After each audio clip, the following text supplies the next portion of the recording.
Coucou à tous et bienvenue sur ma chaîne. On se retrouve aujourd'hui pour le taroscope du mois de novembre 2017 pour les poissons, ascendant poisson et lune en poisson. Si vous ne connaissez pas votre signe lunaire, je place en barre d'informations un petit lien qui va vous permettre de le calculer. Ceci est un tirage général. S'il ne résonne pas avec votre situation, je vous invite à regarder le taroscope de votre signe ascendant et celui de votre signe lunaire afin d'avoir plus d'informations. Donc, je vous ai fait un tirage en 3 cartes. La première carte va représenter votre situation actuelle. La deuxième carte représentera les obstacles que vous rencontrerez au cours de ce mois. Et la troisième carte représentera l'évolution de votre situation. Donc, on va commencer tout de suite avec la première carte, qui est la carte de la force à l'envers. Alors ici, avec cette carte, l'idée c'est qu'on manque peut-être de maîtrise vis-à-vis d'une situation ou alors qu'on n'arrive pas à se maîtriser soi-même.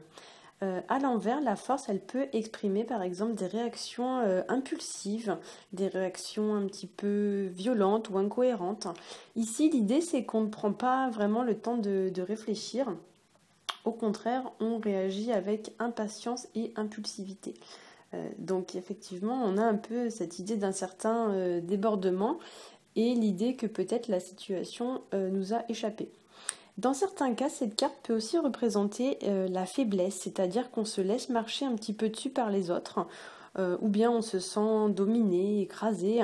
Ça peut représenter également des conflits, des tensions. Il y a aussi une certaine idée d'abus de pouvoir avec cette carte, l'idée un petit peu d'avoir un rapport de force dans nos relations. Avec la force, on va vous conseiller plutôt de dialoguer et de chercher à comprendre le point de vue de l'autre au lieu de chercher le conflit. D'autant qu'en deuxième carte, on a la carte du pendu à l'envers qui est placée en obstacle et qui lui va nous parler plutôt de réflexion. Ça va nous parler également de changement de perspective ou de changement de point de vue.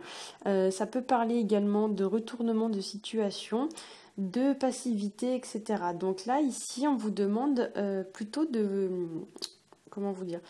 réfléchir au lieu d'agir. Il y a l'idée un petit peu de se mettre un petit peu en retrait, l'idée de prendre un petit temps de réflexion et de réfléchir à la situation au lieu d'agir, on va dire, bêtement. On vous demande également avec cette carte de vous mettre à la place de l'autre, de chercher à comprendre son point de vue. Mais comme la carte est placée dans les obstacles, ici, ça nous annonce que peut-être ça va être difficile pour vous de le faire. Avec le pendu qui représente aussi les sacrifices, on pourrait aussi vouloir vous demander de cesser de vous sacrifier pour les autres ou bien de vous libérer de l'emprise d'une personne. Le pendu, c'est un personnage qui est représenté avec les pieds liés et les mains attachées dans le dos. Donc ici, on vous demande peut-être de vous libérer d'une personne ou bien de vous libérer d'une situation dans laquelle vous auriez un petit peu le rôle de la victime. Avec le pendu aussi, il y a l'idée qu'on a les connaissances nécessaires pour débloquer notre situation, mais on ne sait pas vraiment comment s'en libérer physiquement parlant, car notre situation dépend d'événements sur lesquels nous n'avons aucun contrôle. Donc ici, si vous êtes dans cette situation, le conseil, ça va être de tenter de vous adapter tant bien que mal au changement et de ne pas résister aux changements qui s'opèrent dans votre vie. En troisième carte, on a l'arcane du pape à l'endroit qui lui va venir nous dire d'agir avec prudence, avec sagesse et raison. Cette carte, elle représente aussi dans certains cas le fait de pouvoir se faire conseiller par une personne de confiance, une personne un peu plus mature que nous, une personne qui va nous servir, on va dire, de guide pour avancer vis-à-vis de notre situation. Cette carte, elle représente également la signature d'un contrat ou bien d'un accord. Avec le pape, il y a aussi ici peut-être qu'on va vous indiquer le fait de prendre des responsabilités, ou l'idée de monter en grade. Il y a l'idée aussi de promotion, l'idée de prise de pouvoir avec la carte du pape à l'endroit. C'est aussi une carte qui vous conseillera d'agir avec honnêteté et moralité. Le pape, c'est un homme de parole, c'est quelqu'un qui n'est pas du tout sournois, c'est quelqu'un qui agit avec beaucoup d'honnêteté et de moralité. Et on va vous conseiller également d'écouter l'autre, mais sans l'accabler.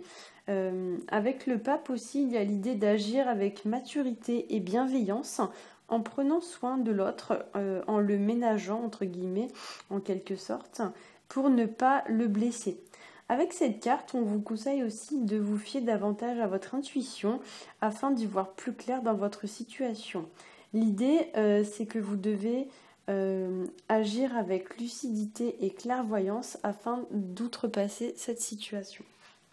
Donc je vous ai rajouté une petite carte conseil qui est issue de l'oracle de Béline, puisque là jusqu'à maintenant j'avais fait que des tirages des taroscopes avec le rider, et là j'avais envie de vous rajouter des petites cartes conseils supplémentaires. Donc je vous ai rajouté une carte issue de l'oracle de Béline et une autre carte issue de l'oracle de l'amour. Donc la carte pour le Béline, je vous la montre. Hop. Elle est tombée à l'envers, c'est la carte Amor. Donc la carte Amor, c'est une carte, pour ceux qui ne connaissent pas le Béline, ici donc dans l'oracle Béline, vous avez toujours un petit logo qui représente une planète. Donc en fin de compte, sur celui-ci, c'est la planète Vénus. Donc cette carte est régie par la planète Vénus. Donc Vénus, c'est un symbole de beauté et d'harmonie. Donc ici pour moi, avec la carte Amor à l'envers, on vous indique que peut-être vous avez du mal à exprimer votre côté émotionnel. Vous êtes peut-être trop sur la défensive ou trop sur la réserve.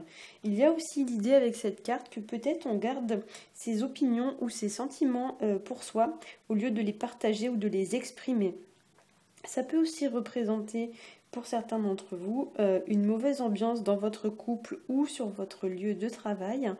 Et pour certains aussi, avec cette carte, on pourrait éventuellement se sentir un petit peu à fleur de peau, un petit peu, on va dire, hypersensible à la moindre remarque, etc. Il y a l'idée qu'on se sent peut-être un peu submergé par ses émotions et que cette situation dépasse un petit peu, nous dépasse. Voilà, on se sent un petit peu outrepassé par le fait que nos émotions nous submergent. Il y a aussi l'idée avec la carte Amor que l'on doit remettre de l'ordre et de l'équilibre sur le plan émotionnel de notre vie. Voilà. Alors, je vous ai rajouté une autre carte qui, elle, est issue de l'oracle de l'amour. Je vous la montre. Hop. Voilà, c'est la carte numéro 35. Elle s'appelle Tendresse. Je vais essayer de faire un petit zoom, comme ça vous la verrez mieux. Voilà. Donc ici pour moi, cette carte, elle vous invite à exprimer votre tendresse et à montrer votre attachement au grand jour à votre partenaire. Il y a l'idée voilà, de ne pas se cacher. Il y a vraiment l'idée voilà, d'exposer son amour au grand jour. Il y a aussi pour moi l'idée avec cette carte de prendre soin de l'autre, de lui porter des petites attentions. Je pense aussi avec cette carte qu'on a l'idée d'agir avec beaucoup de douceur. Cette carte, elle renvoie vraiment un sentiment de douceur. Il y a pour moi l'idée voilà, d'agir aussi avec donc, douceur et souplesse, c'est-à-dire que vous ne devez pas vous montrer trop rigide dans vos échanges. Il y a l'idée un petit peu comme ça, comme les nounours qui sont douillés, qui sont très mous.